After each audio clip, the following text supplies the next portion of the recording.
This is a video that I have been wanting to make for a really long time, and I keep putting it off, mainly because I try to be really encouraging for people, really motivating, and I would imagine that if you are struggling to lose weight, having me sit here and tell you that losing weight is the easy part, it's actually maintenance that's a hard part, would be very discouraging, especially if you're feeling like really stuck with weight loss. The reason why I finally think that I wanted to talk about it is just to confront the reality of why maintenance is so hard, and maybe that will speak to the broader context right now of like why people are struggling to stay carnivore. I also think that when you understand why maintenance is so difficult and you start addressing that earlier during the weight loss phase, it actually can make the weight loss a lot easier. So today I want to break down, I'll give you a little bit of context of like my weight loss, but I really want to break down why the maintenance portion is so hard. And it's, obviously there's going to be a mental aspect to that, but there's also this core physiological need sometimes for our bodies to be fatter. And that's not a good thing. It's sometimes like a genetic thing, but there's a lot of reasons why physically we have a hard time maintaining weight loss that compounds when you add in the emotional aspect in our relationship with food. So I'm going to break those things down for you today. I hope it's helpful in helping you understand maybe why you're struggling with weight loss or why maintenance is so difficult in general. First and foremost, if you're new here, my name is Laura. 7 years ago, I lost 120 pounds in 10 months on a carnivore diet. My husband also lost 100 pounds with me that first year. He reversed his type 2 diabetes. I reversed my pre-diabetes. I healed my digestive issues, a lot of inflammation, and just we both have had our lives radically transformed by following a carnivore diet. And I'm a huge advocate in carnivore, in fasting, and it ended up being this perfect combination for us in order to lose weight. This video is sponsored by Element. One of the ways that you can help balance your energy, your appetite, and really reduce cravings is by being properly hydrated. And just more water is not the best way to keep yourself hydrated. It actually can have the opposite effect. It can flush out all of your body's natural electrolytes. And so what we need, especially when we're on a carnivore or low carb diet, is a good ratio of sodium, magnesium, and potassium that keeps you hydrated effectively. So I start every morning with this packet of unflavored electrolytes. There's no sweeteners in it, no fillers, no junk whatsoever. I throw it in my water and then I just have like really even energy, and it really aids with my digestive system as well. They also have flavored versions. Our family loves the lemonade salt version. These are sweetened with stevia, and my husband loves the chocolate caramel in his coffee, cold brew coffee in the mornings. And this one is also really good hot as we're getting into the colder months. If you're looking for like a nice warm drink to have in the winter, this is a really good one as well. Element has a deal for all my subscribers where if you go to drinkelement.com/LAURASPATH, you can get this free sample pack with any purchase. This has 8 free sticks in it. You get 4 different flavors, so you can try some, give them to a friend or spouse, and see which one you like best. Thanks to Element for sponsoring this video. Part of the reason why we were able to be so successful with losing weight on carnivore is that we just dove all in. We kind of gave it like 100% of our attention. We went like 0 cheats, kept it really simple, and just really gave it our entire focus. And I have always been somebody who's been really good at following a diet and losing weight, and I could achieve some results over a short period of time. The problem was that at some point I would always like reward myself with a cheat day and go back to normal and gain all my weight back previously. So for us, like having this very specific carnivore diet, it was very rigid, and yet that allowed us to kind of have freedom to eat what we wanted within the parameters of a carnivore diet, and not have a lot of the temptations that we would have experienced previously, whether it was on keto or low carb or obviously the standard diet. And so we were able to be really successful by following that protocol. I always talk about like I lost 120 pounds and then I have been working to keep it off over the last 7 years. And to say that like I lost 120 pounds and I maintained that exact number on the scale for the last 7 years would be absolutely false. I have never claimed that. For me, maintenance has, even within maintenance, has always been a roller coaster. I feel like I have been fighting for my life over the last 7 years, trying to just not gain all my weight back. And for me, maintenance often looks like this fluctuation of gain 20 pounds, lose 20 pounds, gain 20 pounds, lose 20 pounds. And if my only weight swing is 20 pounds, like, to me, that's a successful maintenance. But I think it's so difficult for a lot of reasons. And I mean, people can wrap their minds around following some type of protocol or strict diet for a short period of time, whether it's a week or a month. Like, we've all followed some protocol for a short amount of time, and we're able to achieve results on it because you are sticking and you're adhering to it so strictly. So during that initial weight loss phase, you're also seeing the scale move, motivations are high, you're really inspired, you've heard some promises of great results, and so you kind of like prep for it and you go all in and you're getting that like honeymoon phase. Losing weight and seeing the scale move initially, like, that tends to happen more quickly right away. And that's also really motivating. So then you're kind of riding that high of seeing results. But at some point, that honeymoon phase is going to end and the weight loss is going to plateau. You get sick of the food that you're eating. You're not seeing the results anymore. And you just start getting really frustrated. And you kind of start looking around going like, okay, what's going to give me that initial honeymoon phase again? What new protocol can I follow? What else can I do to get me quicker results? And the more that initial motivation fades, the harder it is to stick to that way of eating or that protocol or that diet. And then it kind of, the next thing you know, you're like dipping into other things. And that lack of consistency is only going to cause the scale to stop moving or go in the opposite direction. Which is only going to lead to even more frustration. And then you kind of think like, none of this is working for me at all because the scale's not moving anymore. When in reality, there's probably this element that like we needed to make some tweaks, or, we had slowed down our metabolism. When you are a bigger person, and I don't think this is really talked about, but when I was 263 pounds, my metabolism actually was kind of working at a higher level than it was when I was 150 pounds. And that's because my body had to burn more calories. Now, I was eating substantially more calories, but my body was burning more calories just to function as a bigger person. And so over time, the more strict you are, the more, especially if you're restricting calories, the more you are losing weight, the less calories your body has to burn to function. And that basal metabolic rate and your metabolic rate is going to slow down so that you essentially are just burning less calories day to day, which could be a result of your weight stalling. There's also a really big hormone shift that happens physically when you lose a lot of weight. There's a lot of hormones that are stored in your fat, and so you can have a lot of these like pretty radical hormone changes that are happening as you lose a substantial amount of fat. But, if you're like myself and you're eating carbs and sugar and really processed foods all day long, my appetite was working overload. I was hungry physically, mentally, like I was looking for that high of processed foods all day long. And as your body loses weight and you've cut out those processed foods and a lot of that junk, your appetite decreases. And that's actually one of the big issues on carnivore, is that people are under eating.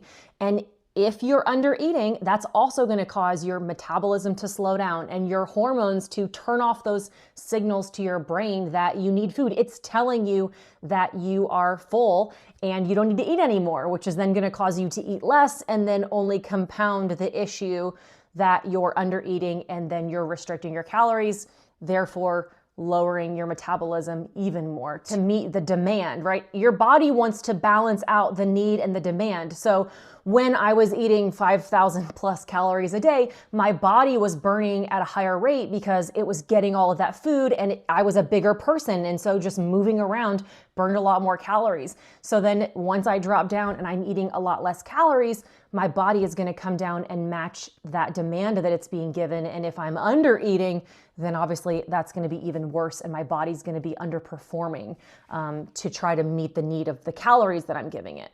There's also those hormones like ghrelin, which really ramps up your hunger. And then there's also leptin, which is that signal that keeps you full. For me, it's really within the last year, I've started digging into some blood work, and I found out that my leptin numbers were completely out of whack. I talked to a naturopath lately, and she ran some blood work for me and came back with my leptin numbers, and she was like, wow, your body wants to be fat. Like, no wonder you are just constantly trying to keep this weight off and really struggling with this, is because that fullness signal is really out of whack with your body. And so like that's clearly a root cause physical issue that like maybe makes me feel so broken. Like, why do I just always want to eat? Why am I never feeling full? Why is this like eat when you're hungry, stop when you're full? Like, why is that broken in my brain? And I feel so broken sometimes mentally. And yet maybe there's an actual physical reason. Like maybe that ghrelin leptin hormone balance is messed up in me, and that's part of the reason why I'm struggling in that area. And so it doesn't always just have to be a mental challenge. There also could be this underlying physical component as to why it's really hard for you to maintain that weight loss. And for me, just to kind of like go hardcore and stay the course and eat within restriction for, a short-ish period of time, your motivation can sustain you for that amount of time.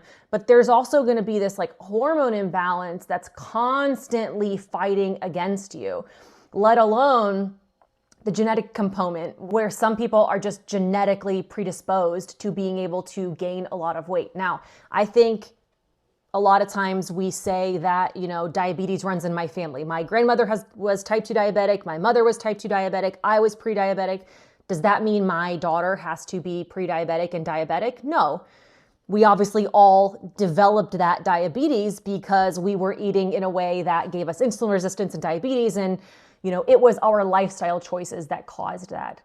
However, our bodies are genetically predisposed to being able to get type 2 diabetes when we are eating that way. And so I think we have to understand not only the lifestyle side of things, but also the like physical and genetic side of things.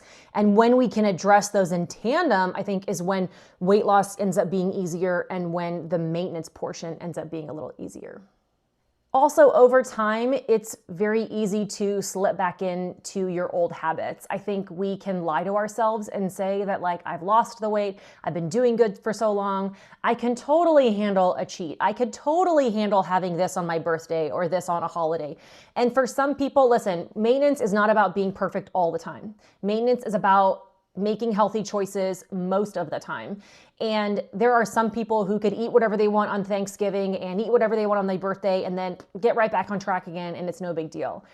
But there's others of us who that one day on Thanksgiving leads to us eating leftovers throughout the weekend, and then we feel terrible. So then we end up like trying to go super strict again after Thanksgiving, but we feel so miserable. We go all the way back into carbs again. And then the next thing you know, we've spiraled for 6 weeks and gained 20 pounds, and it's January 1st and we're trying to like do a carnivore reset again. Like, it is a slippery slope for so many of us going back into this old lifestyle and those old habits, especially if you're dealing with other people in your life who are kind of like pressuring you to eat normal and the way that you used to on the holidays.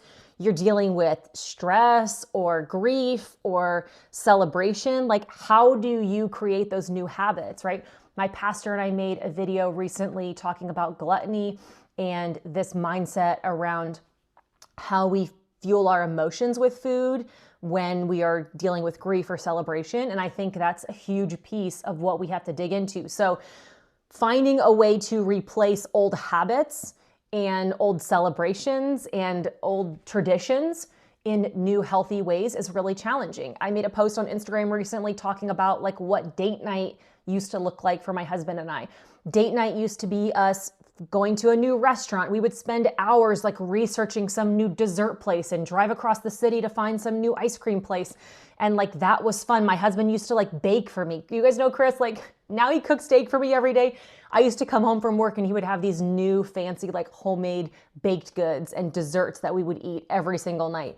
And so we've had to come up with like, what's a fun new date night tradition for us and now we like go to comedy shows and things that don't have anything to do with food that weren't going to be centered around that. And it takes this really big lifestyle change, and that's not something that can be done overnight. And that takes a lot of work and sometimes a lot of grief that you're letting go of some of those old traditions and some of those old habits.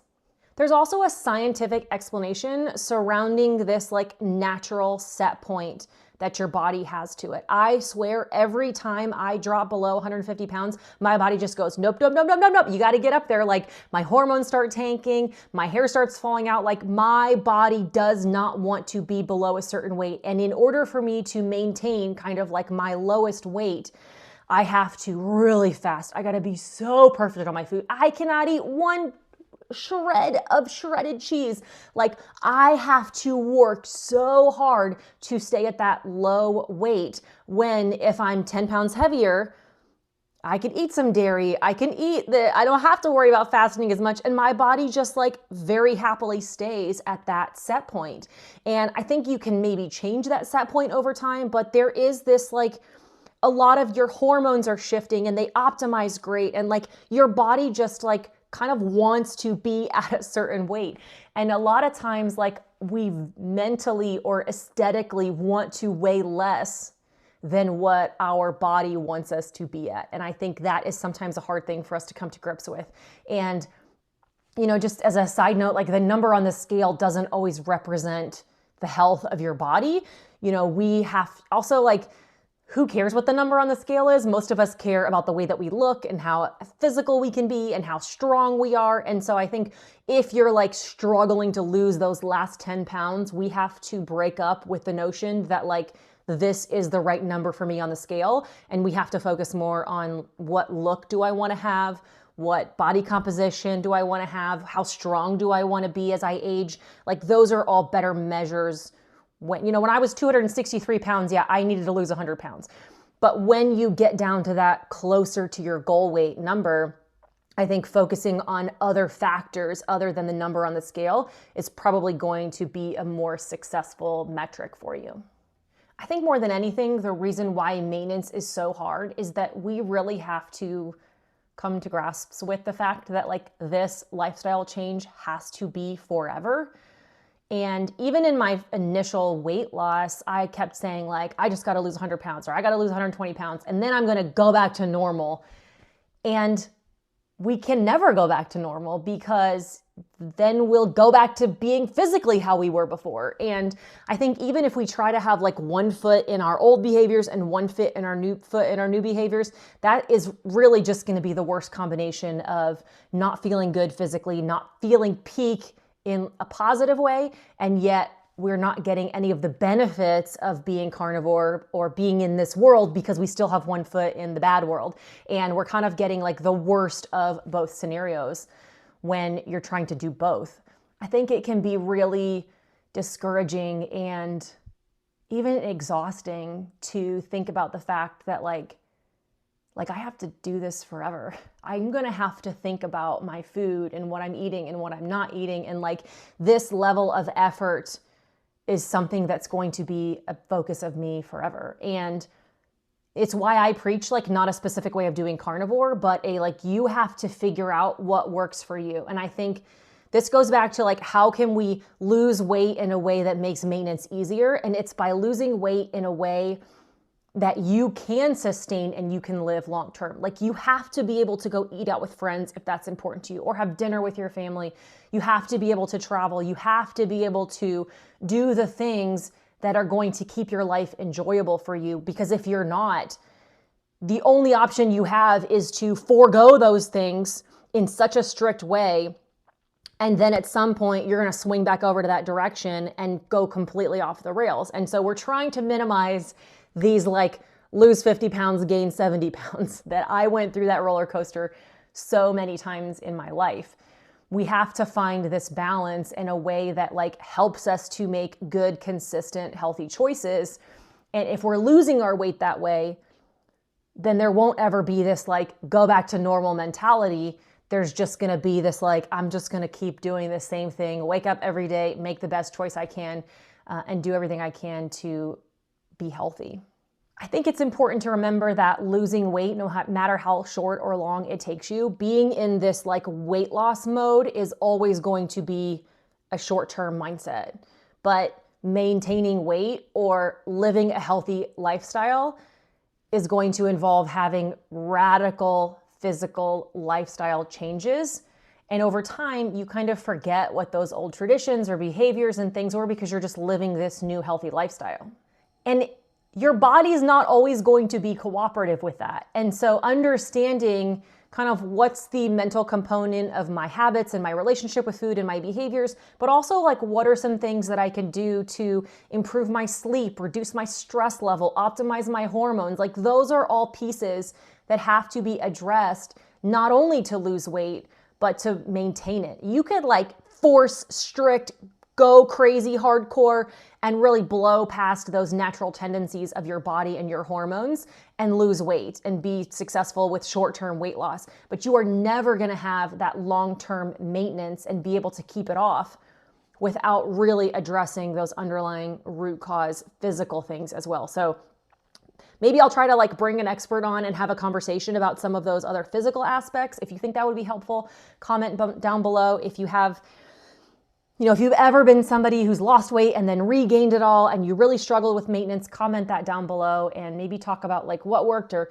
why it didn't work. I think reflecting on where did I fall off the wagon? What was the triggered behavior that caused me to spiral? And then really just trying to address those things is how we stop making the same mistakes over and over again and kind of get off of this roller coaster. So I don't know if that was any answers for you or not, but I just want to encourage you and say that like, I know it's hard and we also have to just be patient and sometimes we didn't gain all of this weight overnight and we're certainly not going to lose it all overnight. And, I spent 35 years, well, less than that, 32 years in this like terrible relationship with food. And I'm still trying to fix it. Like I got to give myself grace in trying to give myself time and patience and understanding as I'm trying to fix it and create this new healthy lifestyle long-term. And I hope the same for you as well.